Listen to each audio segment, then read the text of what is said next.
GoFundMe market rejects Long Island Audit.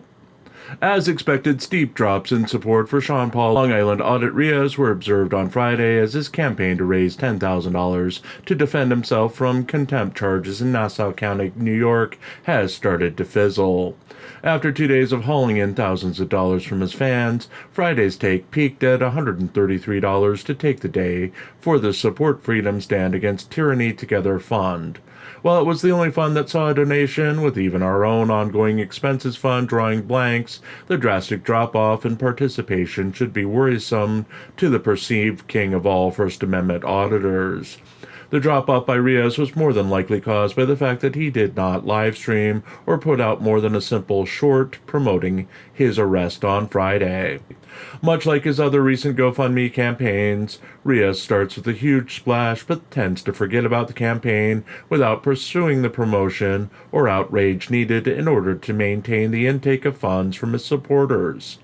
Even with such a small campaign, $10,000 is nothing when it comes to court costs, especially if he goes on the offense and sues Nassau County over the arrest. The growing unsubstantiated rumors are that Reyes doesn't need anyone's help, as either his family or his YouTube revenue alone will easily pay for his court costs. So the GoFundMe is symbolic at best. The arrest video itself had brought in an estimated $1,500 in views based on YouTube's standard rate and approximately 331,000 views, and the follow-up live session between Reyes and attorney Jacob Uriel brought in approximately $875 based on 192,000 views. Factor in ad revenue and sales of his various sponsorships and merchandise, and he could be seeing about twice as much for the arrest. For live streams on his channel, the arrest is doing better viewership numbers than any of his recent lives, with the conversation video between Reyes and Uriel doing slightly above average numbers. His lives do worse than his produced videos on average, but still do better than most of his competitors, including Jose Chile de Castro, who personally claims to be the top auditor in the field. If Reyes is really in need of the GoFundMe money for the attorney's fees, he'd be wise to hammer home with lives and produced videos until the money was raised, as that seems to be a problem with his recent campaigns.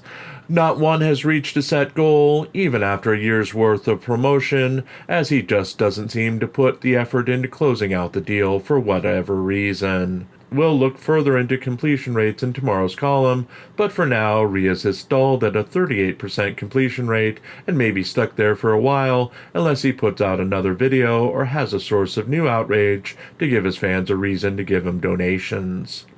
On that note, if you'd like to donate to keep the torment of Helen demanding new puffy Cheetos from Jim every 3.5 minutes despite her just having been fed, or to keep him writing this dreadful column each day, you can contribute to the GoFundMe run by this very channel.